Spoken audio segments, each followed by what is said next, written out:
সাতক্ষীরায় বাণিজ্যিকভাবে উৎপাদিত কুলের ব্যাপক চাহিদা থাকায় কৃষকরা চলতি বছর বেশি লাভের আশা দেখছেন।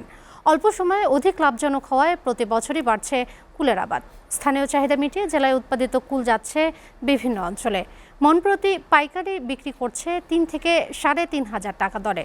চাহিদা মিটিয়ে বিশ্ববাজারে কুল রপ্তানি করার আশা করছে জেলার কৃষি বিভাগ। সাতক্ষীরা থেকে শাহিন গোলদারের প্রতিবেদন। সাতক্ষীরার কুল সারা দেশে বিখ্যাত। চলতি মৌসুমে জেলায় ৮৪৬ হেক্টর জমিতে বিভিন্ন প্রকার কুলের আবাদ করা হয়েছে। এসব কুলের মধ্যে রয়েছে নারিকেল কুল, আপেল কুল, বলসুন্দরী ও কাশ্মীরি কুল। প্রতি বিঘায় উৎপাদন হবে ৭০ থেকে ৮০ মন। কুলের বাজারজাত শুরু করা হয়েছে প্রকার ভেদে ১৫০ থেকে ২২০ টাকা দামে বিক্রি হচ্ছে, জানান চাষিরা। আর প্রান্তিক জনগোষ্ঠীর কুলের চাহিদা মিটিয়ে বিশ্বের বাজারে কুল রপ্তানি করার আশা করছে কৃষি বিভাগ। গত বছর এই সময় কুলের কেজি ছিল ৬০ থেকে ৭০ টাকা, কিন্তু এবছর কুলের কেজি ২০০ থেকে ২৫০ টাকা। এখন এটা আমরা আমাদের কেনার নাগালের বাইরে চলে যাচ্ছে। কুলের চাহিদা এবার মোটামুটি ভালো। নারকেলের কুলটা বিক্রি করা হচ্ছে 200 টাকা। গত বছর ছাড়া এবছর কুলির দাম অনেক বেশি। আমরা বাসার জন্য কুল কিনবো কিভাবে? বাসার জন্য কুলটা দেখে আমাকে ভালো লাগলো। ফরমালিন মুক্ত কুল মোটামুটি আর কি খেয়ে দেখলাম, আর দেখে পছন্দ হয়েছে।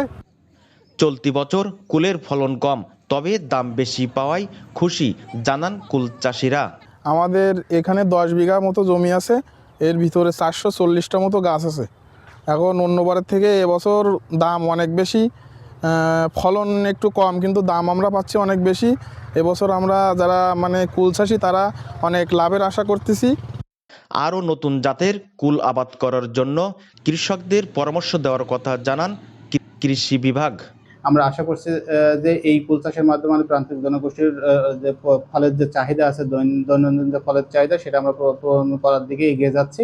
আর এছাড়াও আমরা নতুন নতুন জাত সম্প্রসারণের জন্য কৃষকদের সাথে আমরা পরামর্শ দিচ্ছি। আমাদের যে কার্যক্রমগুলো আছে সেগুলো সম্প্রসারণ করার চেষ্টা করছি। আশা করছি যে সাতক্ষীরার কুলটা বিশ্বব্যাপী এর পরিচিতি বাড়বে।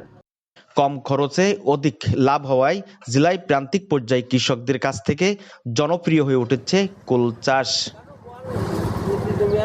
Shahin Goldar, SA TV, Satkhira.